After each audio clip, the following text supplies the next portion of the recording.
سورة الشورى شروع اللہ کا نام لے کر جو بڑا مہربان نہایت رحم والا ہے۔ حامیم عین سین قاف۔ اللہ غالب و دانا اسی طرح تمہاری طرف ہدایات بھیجتا ہے جس طرح تم سے پہلے لوگوں کی طرف وہی بھیجتا رہا ہے۔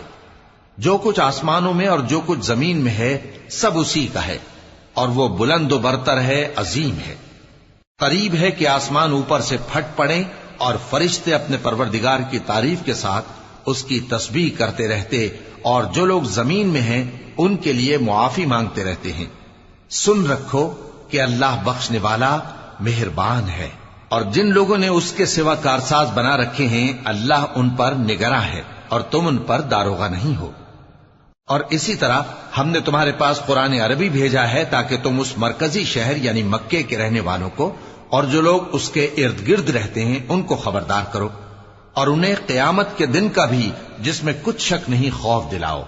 اس روز ایک فریق بہشت میں جائے گا اور ایک فریق دوزخ میں، اور اگر اللہ چاہتا تو ان کو یعنی تمام انسانوں کو ایک ہی جماعت کر دیتا، لیکن وہ جس کو چاہتا ہے اپنی رحمت میں داخل کر لیتا ہے، اور ظالموں کا نہ کوئی یار ہوگا اور نہ کوئی مددگار۔ کیا انہوں نے اس کے سوا دوسروں کو کارساز بنا لیا ہے؟ سو کارساز تو اللہ ہی ہے، اور وہی مردوں کو زندہ کرے گا، اور وہ ہر چیز پر قدرت رکھتا ہے۔ اور تم لوگ جس بات میں اختلاف کرتے ہو اس کا فیصلہ اللہ کی طرف سے ہوگا۔ یہی اللہ میرا پروردگار ہے، میں اسی پر بھروسہ رکھتا ہوں اور اسی کی طرف رجوع کرتا ہوں۔ وہی ہے آسمانوں اور زمین کا پیدا کرنے والا، اسی نے تمہارے لیے تمہاری ہی جنس کے جوڑے بنائے اور چوپایوں کے بھی جوڑے بنائے۔ وہ اسی طرح تم کو پھیلاتا رہتا ہے، اس جیسی تو کوئی چیز نہیں، اور وہ سنتا ہے، دیکھتا ہے۔ آسمانوں اور زمین کی کنجیاں اسی کے پاس ہیں، وہ جس کے لیے چاہتا ہے رزق فراخ کر دیتا ہے اور جس کے لیے چاہتا ہے تنگ کر دیتا ہے۔ بے شک وہ ہر چیز سے واقف ہے۔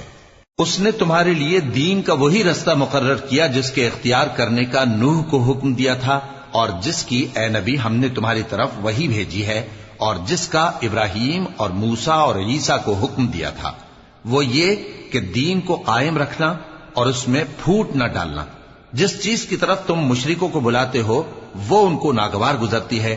اللہ جس کو چاہتا ہے اپنی بارگاہ میں برگزیدہ کر لیتا ہے، اور جو اس کی طرف رجوع کرے اسے اپنی طرف کے رستے پر چلا دیتا ہے۔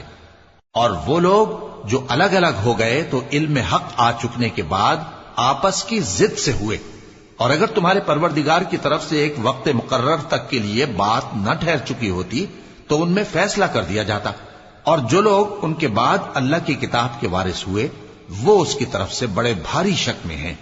تو اے نبی اسی دین کی طرف لوگوں کو بلاتے رہنا، اور جیسا تم کو حکم ہوا ہے اسی پر قائم رہنا، اور ان کی خواہشوں کی پیروی نہ کرنا، اور کہہ دو کہ جو کتاب اللہ نے نازل فرمائی ہے میں اس پر ایمان رکھتا ہوں، اور مجھے حکم ہوا ہے کہ تم میں انصاف کروں۔ اللہ ہی ہمارا اور تمہارا پروردگار ہے، ہم کو ہمارے اعمال کا بدلہ ملے گا اور تم کو تمہارے اعمال کا۔ ہم میں اور تم میں کچھ بحث و تکرار نہیں، اللہ ہم سب کو اکٹھا کرے گا اور اسی کی طرف لوٹ کر جانا ہے۔ اور جو لوگ اللہ کے بارے میں بعد اس کے کہ اسے مومنوں نے مان لیا ہو جھگڑتے ہیں، ان کے پروردگار کے نزدیک ان کا جھگڑا باطل ہے، اور ان پر اللہ کا غضب ہے اور ان کے لیے سخت عذاب ہے۔ اللہ ہی تو ہے جس نے سچائی کے ساتھ یہ کتاب نازل کی اور عدل و انصاف کی ترازو بھی۔ اور تم کو کیا معلوم، شاید قیامت قریب ہی آ پہنچی ہو۔ جو لوگ اس پر یعنی قیامت پر ایمان نہیں رکھتے وہ اس کے لیے جلدی مچا رہے ہیں، اور جو مومن ہیں وہ اس سے ڈرتے ہیں اور جانتے ہیں کہ وہ یقینی ہے۔ دیکھو جو لوگ قیامت میں جھگڑتے ہیں وہ پرلے درجے کی گمراہی میں ہیں۔ اللہ اپنے بندوں پر مہربان ہے، وہ جس کو چاہتا ہے رزق دیتا ہے، اور وہ زور آور ہے، غالب ہے۔ جو شخص آخرت کی کھیتی کا طالب ہو اس کے لیے ہم اس کی کھیتی میں اضافہ کریں گے، اور جو دنیا کی کھیتی کا طلبگار ہو اس کو ہم اسی میں سے کچھ دیں گے، اور اس کا آخرت میں کچھ حصہ نہ ہوگا۔ کیا ان کے ایسے شریک ہیں جنہوں نے ان کے لیے ایسا دین مقرر کیا ہے جس کا اللہ نے حکم نہیں دیا؟ اور اگر فیصلے کے دن کا وعدہ نہ ہوتا تو ان میں فیصلہ کر دیا جاتا، اور جو ظالم ہیں ان کے لیے درد دینے والا عذاب ہے۔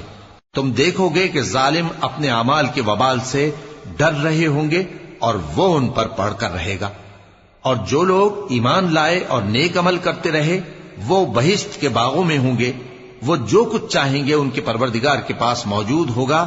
یہی بڑا فضل ہے، یہی وہ انعام ہے جس کی اللہ اپنے ان بندوں کو جو ایمان لاتے اور عمل نیک کرتے ہیں بشارت دیتا ہے۔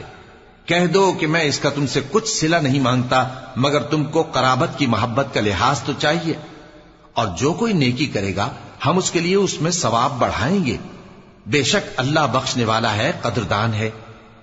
کیا یہ لوگ یہ کہتے ہیں کہ پیغمبر نے اللہ پر جھوٹ باندھ لیا ہے؟ اگر اللہ چاہے تو اے نبی تمہارے دل پر مہر لگا دے، اور اللہ جھوٹ کو نابود کرتا ہے اور اپنی باتوں سے حق کو ثابت کرتا ہے، بے شک وہ دلوں کی باتوں تک سے واقف ہے۔ اور وہی تو ہے جو اپنے بندوں کی توبہ قبول کرتا ہے اور ان کے قصور معاف فرماتا ہے، اور جو کچھ تم کرتے ہو وہ جانتا ہے۔ اور جو لوگ ایمان لائے اور عمل نیک کرتے رہے ان کی دعا قبول فرماتا اور ان کو اپنے فضل سے مزید عطا کرتا ہے، اور جو کافر ہیں ان کے لیے سخت عذاب ہے۔ اور اگر اللہ اپنے سب بندوں کے لیے رزق میں فراخی کر دیتا تو وہ زمین میں فساد کرنے لگتے، لیکن وہ جس قدر چاہتا ہے اندازے کے ساتھ نازل کرتا ہے، بے شک وہ اپنے بندوں کو جانتا ہے، دیکھتا ہے۔ اور وہی تو ہے جو لوگوں کی نا امید ہو جانے کے بعد میں برساتا اور اپنی رحمت یعنی بارش کی برکت کو پھیلا دیتا ہے، اور وہ کارساز ہے، لائق حمد و ثنا ہے۔ اور اسی کی نشانیوں میں سے ہے آسمانوں اور زمین کا پیدا کرنا اور ان جانوروں کا جو اس نے ان میں پھیلا رکھے ہیں، اور وہ جب چاہے ان کے جمع کر لینے پر قادر بھی ہے۔ اور جو مصیبت تم پر واقع ہوتی ہے سو تمہارے اپنے کرتوتوں سے، اور وہ بہت سے گناہ تو معاف کر دیتا ہے۔ اور تم زمین میں اللہ کو عاجز نہیں کر سکتے، اور اللہ کے سوا نہ تمہارا کوئی دوست ہے اور نہ مددگار۔ اور اسی کی نشانیوں میں سے سمندر میں چلنے والے جہاز ہیں پہاڑوں جیسے، اگر اللہ چاہے تو ہوا کو ٹھہرا دے کہ جہاز اس کی سطح پر کھڑے رہ جائیں۔ ہر صبر اور شکر کرنے والے کے لیے ان باتوں میں قدرت کے نمونے ہیں۔ یا ان کے اعمال کے سبب ان کو تباہ کر دے اور بہت سو کو معاف بھی کر دے، اور سزا اس لیے دی جائے کہ جو لوگ ہماری آیتوں میں جھگڑتے ہیں وہ جان لیں کہ ان کے لیے کوئی جائے فرار نہیں۔ لوگوں، جو مال و متاع تم کو دیا گیا ہے وہ دنیا کی زندگی کا ناپائیدار فائدہ ہے، اور جو کچھ اللہ کے ہاں ہے وہ بہتر اور باقی رہنے والا ہے، یعنی ان لوگوں کے لیے جو ایمان لائے اور اپنے پروردگار پر بھروسہ رکھتے ہیں، اور جو بڑے بڑے گناہوں اور بے حیائی کے کاموں سے پرہیز کرتے ہیں، اور جب غصہ آتا ہے تو معاف کر دیتے ہیں، اور جو اپنے پروردگار کا فرمان قبول کرتے ہیں اور نماز پڑھتے ہیں اور اپنے کام آپس کے مشورے سے کرتے ہیں، اور جو مال ہم نے ان کو عطا فرمایا ہے اس میں سے خرچ کرتی ہیں، اور جو ایسے ہیں کہ جب ان پر ظلم و زیادتی ہو تو مناسب طریقے سے بدلہ بھی لیتی ہیں، اور برائی کا بدلہ تو اسی طرح کی برائی ہے، مگر جو درگزر کرے اور معاملے کو درست کر دے تو اس کا بدلہ اللہ کے ذمہ ہے۔ اس میں شک نہیں کہ وہ ظلم کرنے والوں کو پسند نہیں فرماتا، اور جس پر ظلم ہوا ہو اگر وہ اس کے بعد انتقام لے لے تو ایسے لوگوں پر کچھ الزام نہیں۔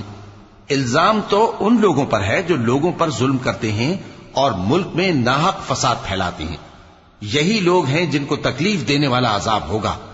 اور جو صبر کرے اور قصور معاف کر دے تو یہ بڑی ہمت کے کام ہیں۔ اور جس شخص کو اللہ گمراہ رہنے دے تو اس کے بعد اس کا کوئی دوست نہیں۔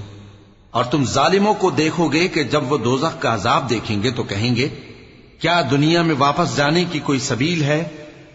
اور تم ان کو دیکھو گے کہ دوزخ کے سامنے لائے جائیں گے، ذلت سے عاجزی کرتے ہوئے چھپی نگاہ سے دیکھ رہے ہوں گے، اور مومن لوگ کہیں گے کہ گھاٹے میں رہنے والے تو وہ ہیں جنہوں نے قیامت کے دن اپنے آپ کو اور اپنے گھر والوں کو خسارے میں ڈالا۔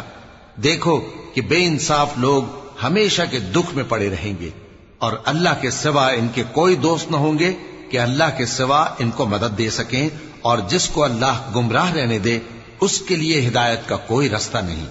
ان سے کہہ دو کہ قبل اس کے کہ وہ دن جو ٹلے گا نہیں اللہ کی طرف سے آ موجود ہو، اپنے پروردگار کا حکم قبول کر لو۔ اس دن تمہارے لیے نہ کوئی جائے پناہ ہوگی اور نہ تم سے گناہوں کا انکار ہی بن پڑے گا۔ پھر اگر یہ منہ پھیر لیں تو ہم نے تم کو ان پر نگہبان بنا کر نہیں بھیجا. تمہارا کام تو صرف احکام کا پہنچا دینا ہے. اور جب ہم انسان کو اپنی رحمت کا مزہ چکھاتے ہیں تو وہ اس سے خوش ہو جاتا ہے، اور اگر ان کو انہی کے اعمال کے سبب کوئی سختی پہنچتی ہے تو سب احسانوں کو بھول جاتا ہے. بے شک انسان بڑا ناشکرا ہے. تمام بادشاہت اللہ ہی کی ہے، آسمانوں کی بھی اور زمین کی بھی. وہ جو چاہتا ہے پیدا کرتا ہے، جسے چاہتا ہے بیٹیاں عطا کرتا ہے اور جسے چاہتا ہے بیٹے بخشتا ہے، یا ان کو بیٹے اور بیٹیاں دونوں عنایت فرماتا ہے، اور جس کو چاہتا ہے بے اولاد رکھتا ہے. وہ تو جاننے والا ہے، قدرت والا ہے. اور کسی آدمی کے لیے ممکن نہیں کہ اللہ اس سے بات کرے مگر وحی کے ذریعے یا پردے کے پیچھے سے، یا کوئی فرشتہ بھیج دے تو وہ اللہ کے حکم سے جو اللہ چاہے القا کرے. بے شک وہ بلند و برتر ہے، حکمت والا ہے. اور اسی طرح ہم نے اپنے حکم سے تمہاری طرف روح القدس کے ذریعے سے قرآن بھیجا ہے. تم نہ تو کتاب کو جانتے تھے اور نہ ایمان کو، لیکن ہم نے اس کو نور بنایا ہے کہ اس سے ہم اپنے بندوں میں سے جس کو چاہتے ہیں ہدایت کرتے ہیں. اور بے شک اے نبی تم سیدھا رستہ دکھاتے ہو، یعنی اس اللہ کا رستہ جو آسمانوں اور زمین کی سب چیزوں کا مالک ہے. دیکھو سب کام اللہ کی طرف رجوع ہوں گے اور وہی ان میں فیصلہ کرے گا.